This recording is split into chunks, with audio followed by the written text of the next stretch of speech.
feel like we've reached the end of nostalgia for merchandising. I feel like nostalgia has truly turned into a zombie at this point. It's just on this groaning autopilot shamble. My friends surprised me with these figures, and they wanted my take on them. They know me well enough to know that when they're sending me something, it's not necessarily, take this to enjoy. They kind of send these things to me to tear apart or praise or whatever it is. I don't really understand what the hype still is around 5 POA retro tribute figures. Look, everybody loves Superman the movie. It's a stellar film. It's not a perfect film, but it's a stellar movie. Christopher Reeve was A++.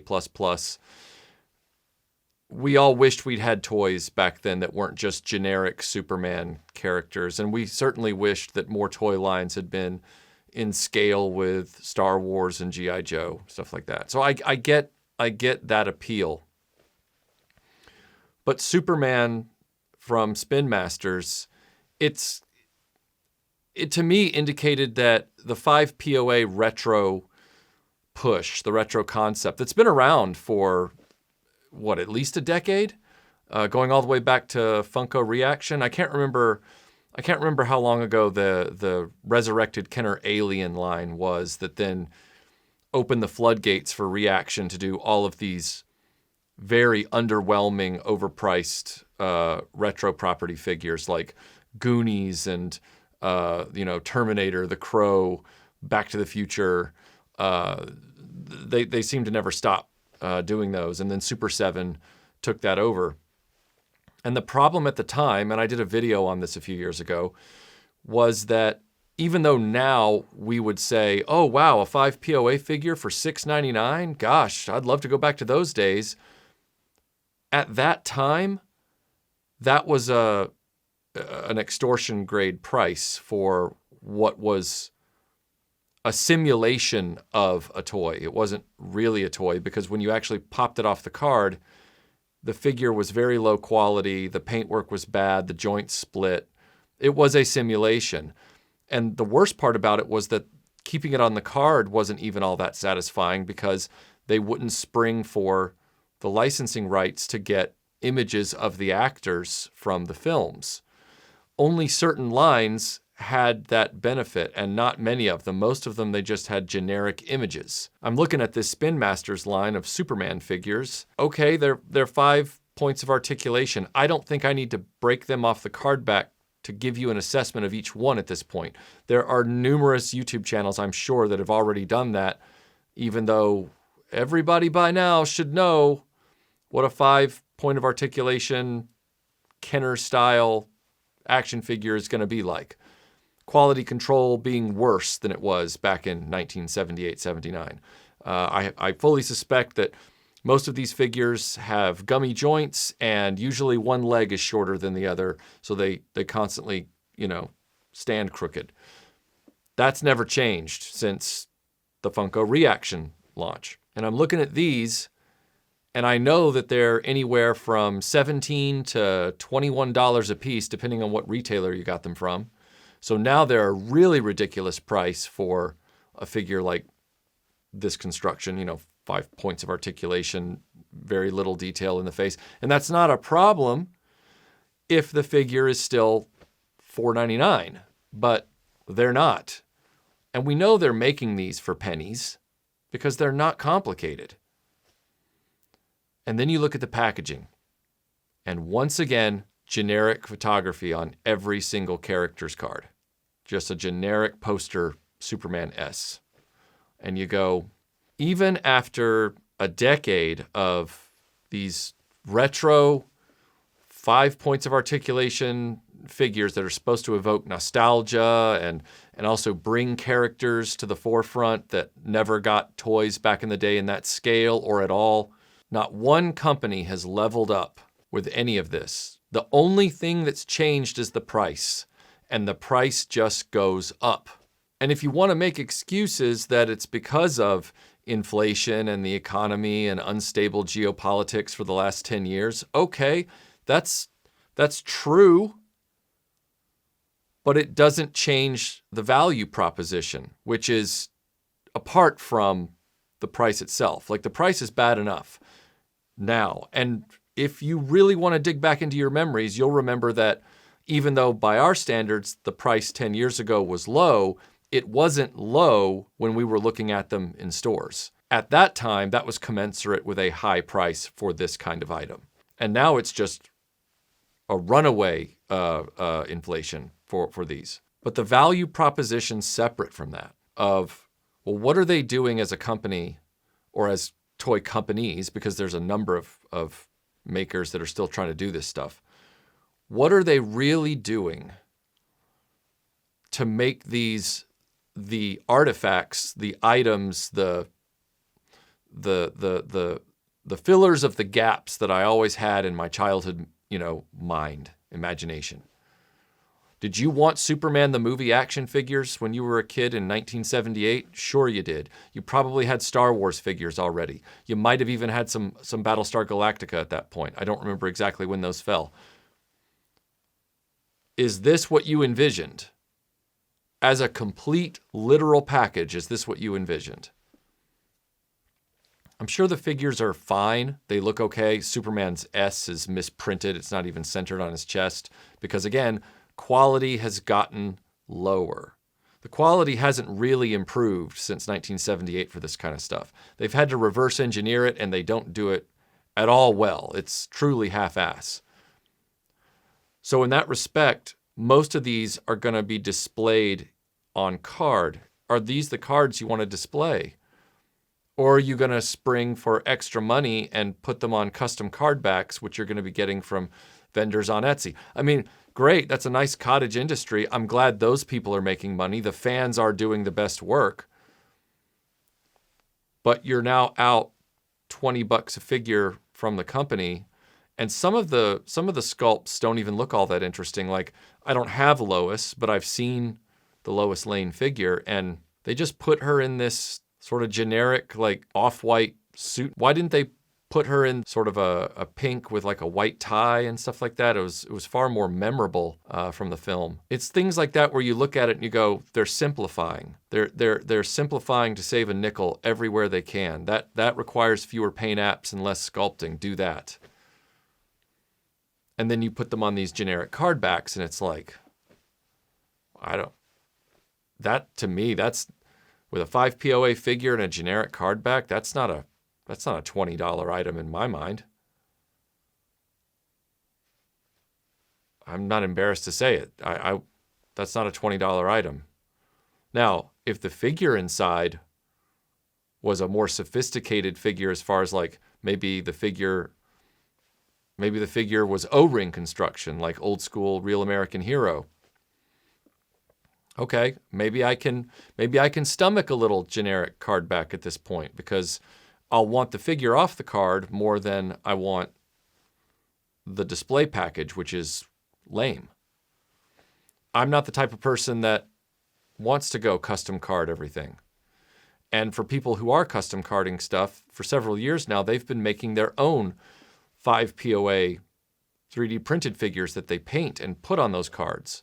Because if the figure is going to not be out of the package anyway, and it's all going to be a simulation, then why do you need a factory-made action figure to rip off one card back and put on another? Especially when it's not a very well-made figure to begin with, if we're being realistic. Which then brings us to the Super7 Silverhawks. To me, this shows that nostalgia really has become as shameless as so many other things in our lives. We're at the end of being able to hawk toys to buyers. And I think that's generational. I think this is the light bulb getting bright before it finally burns out. We've got Hasbro making all these literal headquarter moves and all of these internal moves while they're, being sued by their own shareholders. And the Mattel company has decided to get into the game very late with the nostalgia thing. They made $1 billion on Barbie, and so now they think they can do the same thing with Masters of the Universe, which, frankly, that's shaping up to be a movie that's only going to appeal to 45 to 55-year-olds or whatever. And I'm from that generation, and I'm just going to say it right now. He-Man is not Barbie. Oh, no. Barbie has never left the shelves. Barbie's multi-generational. Everybody knows who Barbie is. There are a lot of people on either side of our little pocket that really don't have a clue who He-Man is. And that's not to say the movie will fail. It's just to say I don't think that movie's going to be a Barbie. But more than that, it's the fact that Mattel seems like they're trying to play their last cards before the nostalgia game burns out. They got in on it late. They need to take their one maximized property for men, boys, whatever you want to call it, and get that out there like they did Barbie. And then scrape up whatever money they can, because this is fast approaching the end game. And then you have these Silverhawks from Super7, part of this 5 POA retro trend, very late in the retro trend lifespan. And while an argument for a mega Superman the movie fan could be made that they're going to spring for these anyway, I can't wrap my head around what Silverhawks fan, of which we know that's a smaller property with a much more niche fan base, but they are out there, they do exist. What is the appeal of these wildly overpriced 5 POA nothing burger nostalgia products? To quote the McDonald's CEO, these products. These feel like products. There seemed to be a little bit of soul in this from the design team, the people working on them. Whatever their limitations were, they loved Superman the movie.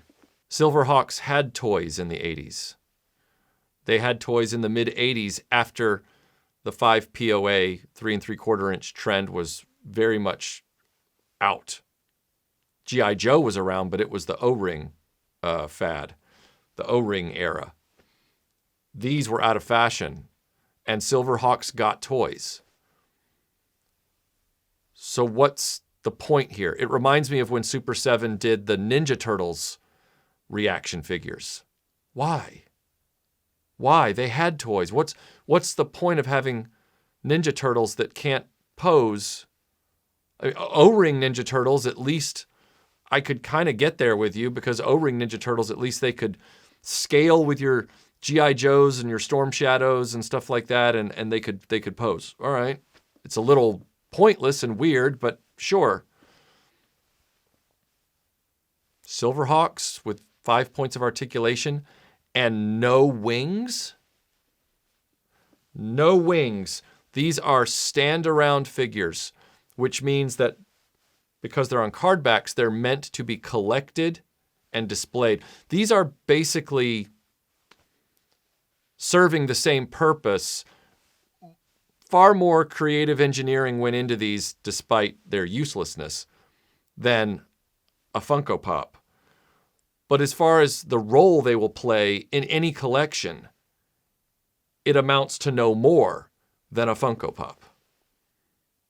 The cardback art is nicer because they didn't have to worry about likeness rights, so they could do whatever they wanted there as long as they got permission from, the home company, which would have been Warner Brothers, I assume. But these are pointless. As much as Super 7 Silverhawks Ultimates were overpriced, they were a little deceitful about the VAC metallization from one line to the next. They kind of rooked the customers.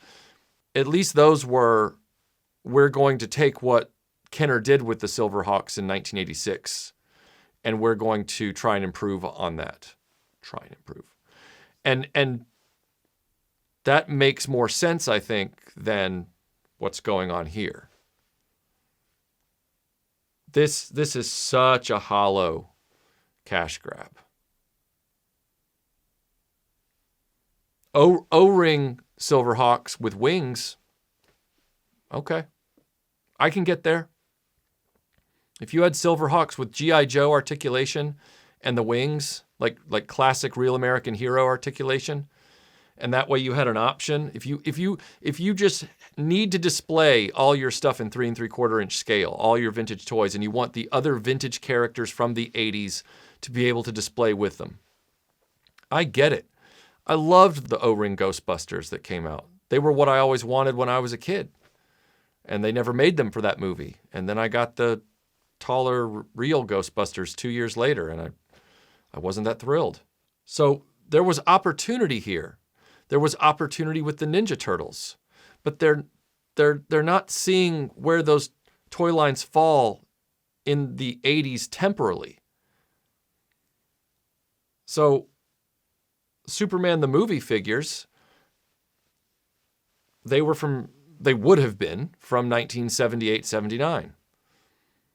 More than likely, although there were articulated figures at that point, Buck Rogers had come out and some of the Western figures had good articulation. The 5POA thing doesn't feel so off the mark, given when Superman the movie was released. 1986, Ninja Turtles, 1988. I just feel like these featureless stand-around characters with no wings, but they're Silverhawks, but they got no wings. I just feel like this is the zombification of nostalgia at this point. We put out a thing with a logo on it. Buy it, you sucker. Remember that good time again for 5 minutes or less. This could have been done a lot better presentationally, and Spin Master could have shown us the zenith of Retro 5 POA offerings. They had the opportunity to do that with this. This had enough nostalgic cachet with the love for Christopher Reeve in that movie, the recent death of Gene Hackman, and now the recent death of Valerie Perrine. And Terrence Stamp. They could have really done these up in a way that said, here's our tribute to Superman the movie, the toy line you always wanted and never got, with beautiful photos on every card back. And then they would have been worth the price point. They really would have. Because we would have all said, that's a set of toys that I'll be proud to put in my collection. I'll buy doubles just so I can have them loose as well. This O-ring with wings, we can argue it. But this is just nostalgia on autopilot waiting for the end.